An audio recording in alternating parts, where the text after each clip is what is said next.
2024 शताब्दी वर्ष है महात्मा गांधी के कांग्रेस की अध्यक्षता करना। इसी वर्ष 1924 में 100 साल पहले महात्मा गांधी ने बेलगाम कांग्रेस में कांग्रेस की अध्यक्षता स्वीकार की और जो उन्होंने हम सबको एक जंतर दिया है वही हम सबकी पॉलिटिक्स की धुरी है। उनका जंतर था कि जब भी हम किसी भी प्रकार के डाउट में हैं, किसी भी प्रकार के द्वंद्व में हैं, तो अपनी आंखें बंद करें और ये देखें कि हमारे किसी भी निर्णय से जो सबसे गरीब व्यक्ति है उसके चेहरे पर कोई खुशी, कोई राहत मिलती है या नहीं। और अगर हम उस धुरी से पिछले भारतीय जनता पार्टी सरकार का मूल्यांकन करें तो हम पाते हैं कि हम में से इस सरकार से जो उम्मीदें थी, लोगों ने जिस तरह का विश्वास व्यक्त करके उन्हें बहुमत दिया था और जो जंतर महात्मा गांधी का राजनीति के लिए, राजनीति करने वाले नेताओं के लिए था, उसमें लगातार प्रदेश की सरकार विफल हुई है और बहुत पीछे गई है। ये अपने आप में बहुत दुखद घटना है कि प्रदेश की राजधानी में 11 लोग सर्दी के मारे असमय मृत्यु को प्राप्त कर गए। ये अपने आप में बहुत दुखद है कि कुछ बच्चे अपनी एक गुल्लक में थोड़े पैसे इकट्ठा करते हैं, भारत जोड़ो यात्रा में जाकर एक युवा नेता से, जो आज हमारे देश के विपक्ष के नेता भी हैं, उनको वो भेंट करते हैं और वो बच्चे और उन जैसे और बच्चे भारत जोड़ो यात्रा की समाप्ति पर श्रीनगर भी पहुंचे। और मुझे इसलिए याद है कि उन बच्चों की व्यवस्था की जिम्मेदारी मेरे पास भी थी। और आज जब हम ये पढ़ते हैं कि केवल उनके इस योगदान के कारण उनको, उनके परिवार को परेशान किया गया। ईडी का छापा पढ़ना ठीक है, पिछले समय में ईडी जिस तरह से इस्तेमाल हुआ है हम सब जानते हैं, लेकिन अगर उसको एक प्रक्रिया के तौर पर भी देखें, बाकी घटनाओं से उसको अलग हटा करके भी देखें, तो सुसाइड नोट में जो उल्लेख आया है कि आप एक दल ज्वाइन कीजिए, आप अगर कल को नेता विपक्ष जो आज हैं वो प्रधानमंत्री भी हो जाएंगे तो ये धाराएं कम नहीं होंगी। ये जो धमकी का अंदाज है, इसमें हम सबके सामने कुछ सवाल खड़े किए हैं।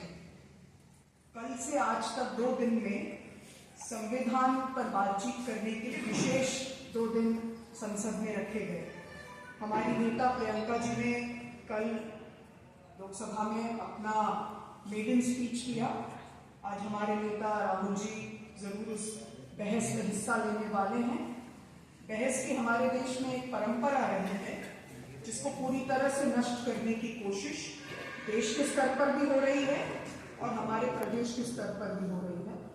और जब संसद पर संविधान को लेकर बातचीत हो रही है, तब अगर हमारे प्रदेश में अलग अलग स्वायत्त संस्थाओं का इस्तेमाल सत्तारूढ़ दल अपनी सत्ता को मजबूत करने के लिए और विपक्ष की आवाज को दबाने के लिए, आम लोगों की आजादी को दबाने के लिए करती है, तो ये बहुत सोचने वाली बात है। और इसीलिए इस पत्रकार वार्ता का खास हमारे लिए मायने हैं। मैं प्रदेश में ये जो हुआ, ये जो हालात बने, जो हालात हम पूरे देश में भी इस वक्त डर का देखते हैं, उस परिप्रेक्ष्य में हम आज की पत्रकार वार्ता कर रहे हैं। मैं प्रदेश के कुछ आंकड़े आपके सामने रखना चाहती हूँ। हमारे प्रदेश कांग्रेस के अध्यक्ष ने ये सवाल उठाए हैं।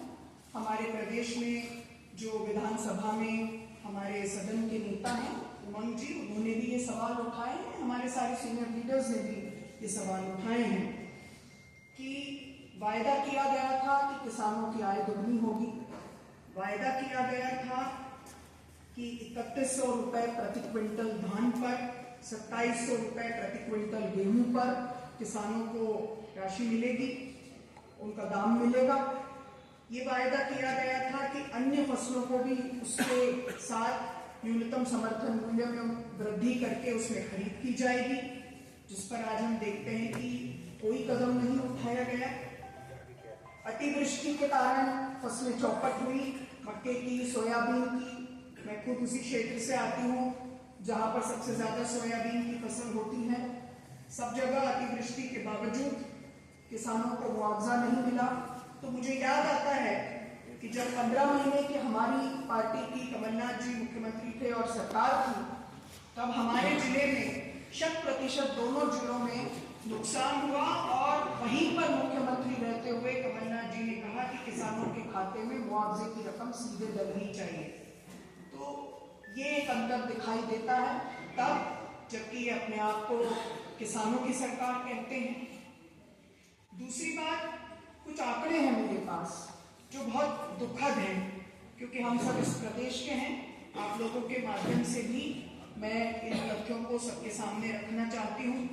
आज पूरे देश में जहां पर शिशु मृत्यु दर की औसत शिशु मृत्यु दर का राष्ट्रीय औसत जो 32 है, मगर हमारे प्रदेश में वो 48 है। यानी कि हर 1000 बच्चों में 48 बच्चे पैदा होते ही नहीं रह जाते। ये बहुत चौंकाने वाली बात है और बहुत दुखद पहलू है। दूसरी बात, 5 साल से कम उम्र की बच्चों की अगर बात करें तो हर 3 में 1 बच्चा अंडर वेट है। और ये ऐसा तब होता है जब वो बच्चे लगातार कुपोषण का शिकार होते हैं और उनके माता को भी पूर्ण आहार नहीं मिलता, वो भी कुपोषण का शिकार होते हैं। और अंडर वेट में हमारा जो परसेंटेज है वो 33% है।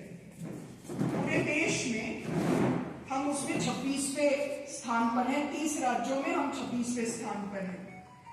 अगर हम ह्यूमन डेवलपमेंट इंडेक्स की बात करें, मानव विकास सूचकांक की बात करें, तो मध्य प्रदेश 27वें नंबर पर है 30 राज्यों में।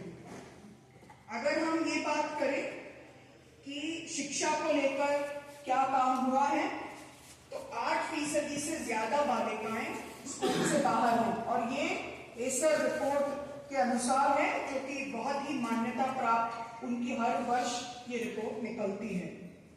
अगर हम स्कूली बच्चों के हायर